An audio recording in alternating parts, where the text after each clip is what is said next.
BJP के 3 शीर्ष नेता बिहार में दम दिखाएंगे। प्रधानमंत्री मोदी, गृह मंत्री अमित शाह और अध्यक्ष नड्डा जनसभा करेंगे। अमित शाह का कल बिहार दौरा होगा। बिहार में 2 जनसभाओं को संबोधित करेंगे। झंझारपुर और बेगूसराय में भी रैलियां करेंगे। वहीं झंझारपुर से रामप्रीत मंडल जेडीयू के उम्मीदवार हैं और बेगूसराय से गिरिराज सिंह बीजेपी के उम्मीदवार हैं। 2 मई को पार्टी अध्यक्ष जेपी नड्डा का कार्यक्रम है। वहीं 4 मई को प्रधानमंत्री मोदी दरभंगा में रैली करेंगे। तो बिहार में 2 जनसभाओं को संबोधित करेंगे और बीजेपी के 3 शीर्ष नेता बिहार में अपना दम दिखाएंगे।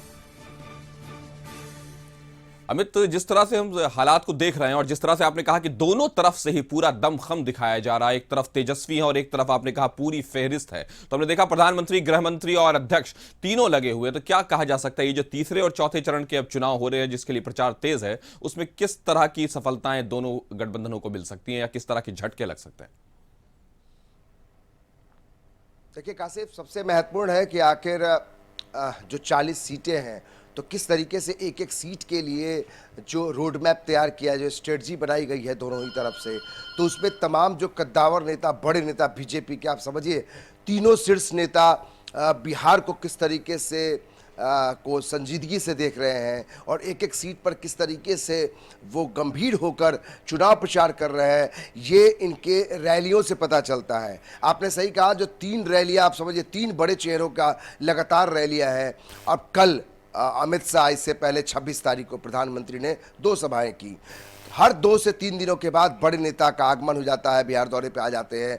तो आप देखिए, कल अमित शाह आ रहे हैं, 2 सभाएं करेंगे, झंझारपुर और बेगूसराय। बेगूसराय बेहद महत्वपूर्ण है क्योंकि वहाँ से केंद्रीय मंत्री गिरिराज सिंह, जो एक कद्दावर नेता, कहते हैं कि वो हार्ड हिटिंग नेता, और ये उनके लिए चुनाव प्रचार करेंगे। इसके बाद 2 तारीख को जेपी नड्डा, राष्ट्रीय अध्यक्ष है बीजेपी के, वो आ रहे हैं। और फिर 4 तारीख को प्रधानमंत्री नरेंद्र मोदी फिर से दरभंगा में जनसभा करेंगे। तो आप समझिए 3 जो शीर्ष नेता है वो लगातार बिहार दौरे पर है और बिहार को कितना मजबूती से, कितना गंभीरता से देख रहे हैं, ये बेहद महत्वपूर्ण है। तो बीजेपी के साथ आप देखिए नीतीश कुमार भी जनसभाएं कर रहे हैं, जनसंवाद कर रहे हैं। और सबसे महत्वपूर्ण कि जो भी नेता है, चाहे वो दोनों ही खेमे में है, पूरी स्ट्रेटजी के साथ हर एक सीट पर तैयारी है। तो हर एक सीट को ज़्यादा मजबूती से देखते हुए वहाँ का एक तरह से कह सकते हैं कि उसकी तैयारी कर रहे हैं और चुनाव प्रचार के लिए तमाम बड़े नेताओं को झोंक दिया गया है। पूरी ताकत झोंकी गई है। अब देखना दिलचस्प होगा कि 4 जून को ये पता चलेगा किसमें कितनी ताकत है और किन की जनसभाओं में जनता की जो भीड़ आई वो वोट के तौर पर तब्दील हुई। जी, तो देखना ये जबरदस्त होगा कि ये जो जनता की भीड़ जमा हो रही है वो वोट में कितना ट्रांसलेट हो पा रही है। हमारे साथ जुड़े रहेंगे अमिताभ।